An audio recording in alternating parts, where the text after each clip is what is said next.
Nakakatanggap raw ng ayuda, mayaman. Ano yung napakinabangan natin sa mabinigyan natin ng ayuda? Hindi nyo nga mamonitor ng maayos. Kinall out na nga ng COE, di ba? Na wala kayong listahan ng kung sino ang nabigyan ng ayuda. Di lang yan, kapag hinahanap na si listahan yung mga nakatanggap ng ayuda, karamihan nakatanggap, may sasakyan, malawak mga lupa, yung malapit sa puso ng mga taga-barangay. Correct! Na-access nyo ba yung page ng COA? For some reason, di ko ma-access ang page ng COA. Ay, ito.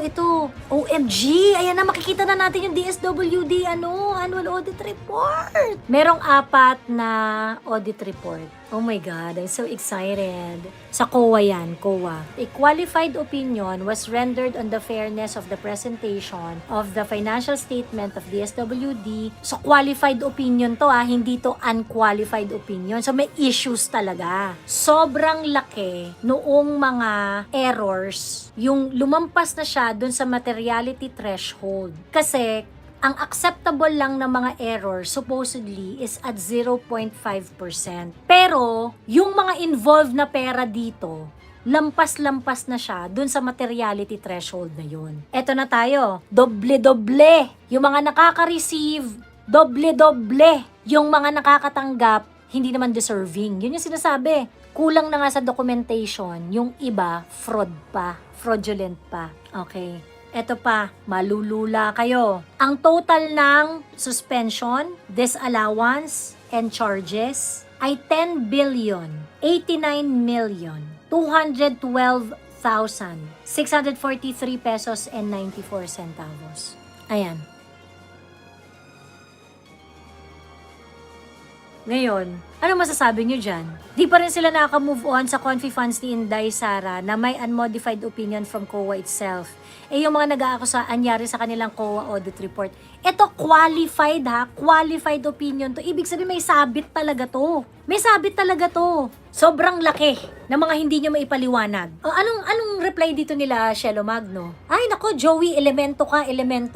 O, diba? O, nung pinagko-call out ko si Shelo Magno at si Heidi Mendoza tungkol dito sa audit ng DSWD. Eto galit na galit sila. Gusto nilang malaman kung sino si Mary Grace Piatos. Pero ito, ayuda. Doble-doble ang nakaka-receive. Nag-o-overlap ang mga nare-receive nila. Peke ang mga dokumento nila para makakuha ng AKAP. Ano to? Yan, papakita ko sa inyo para ma-screenshot nyo. Ayan Ito.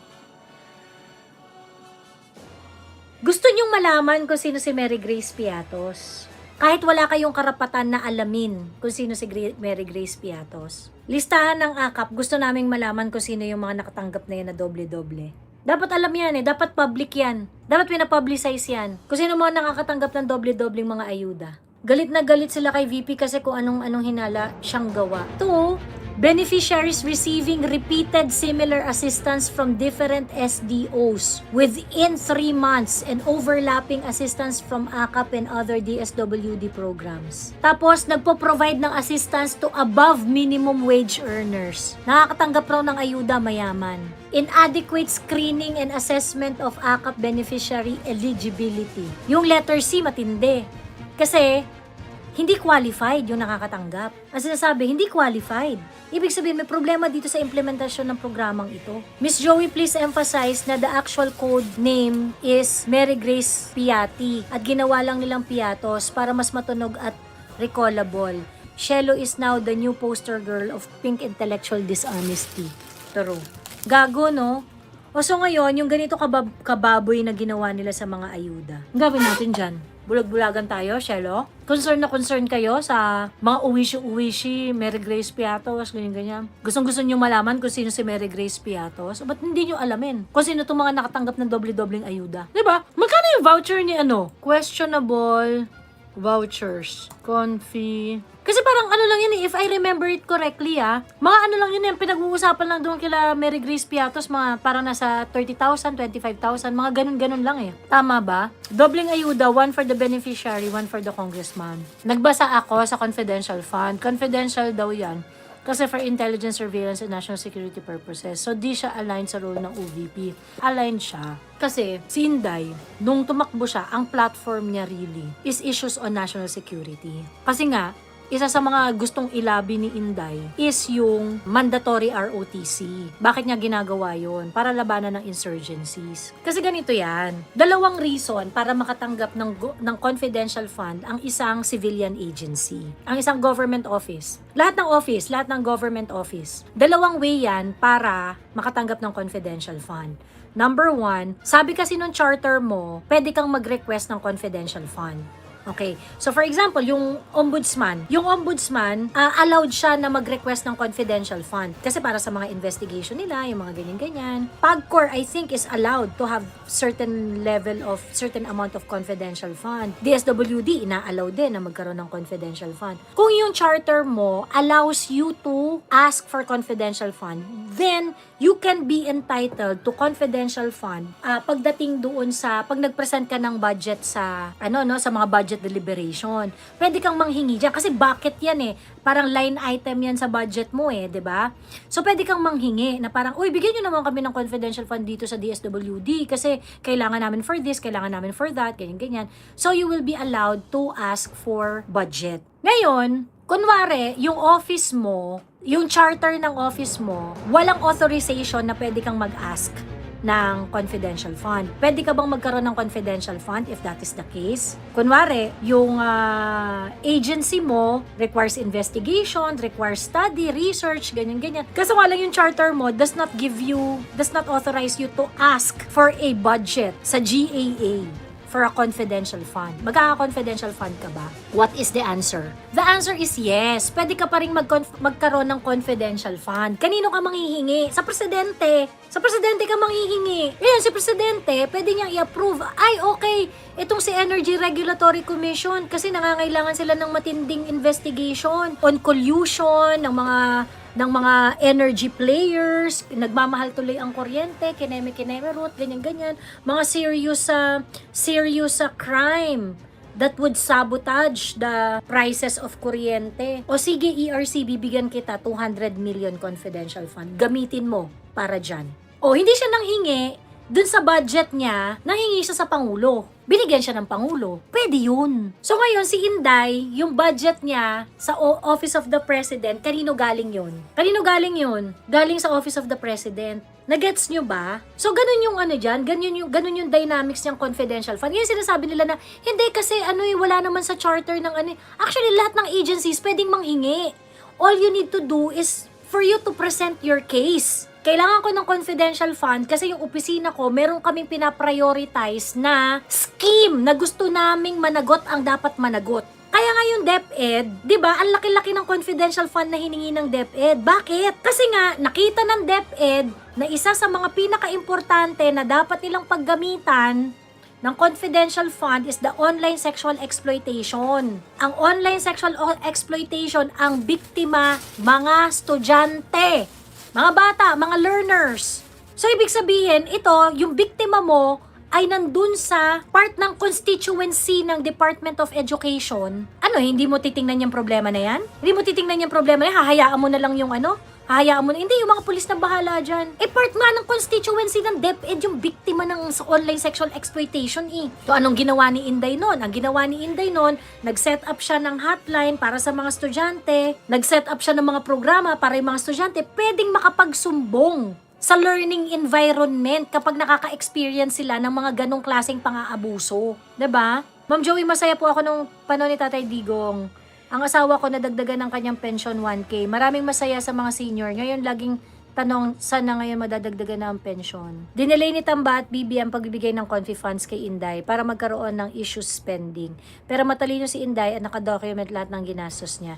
Nasa CF din ba yung tuition ni Coach Jared sa law school niya? Pati yung sexual grooming at recruitment sa NPA sa loob ng school system, target ng confidential fund. Correct! So ngayon yung sinasabi na, hindi naman kasi dapat yan, kasi hindi part ng mandato yan ni Inday. No! Wala talaga yan sa...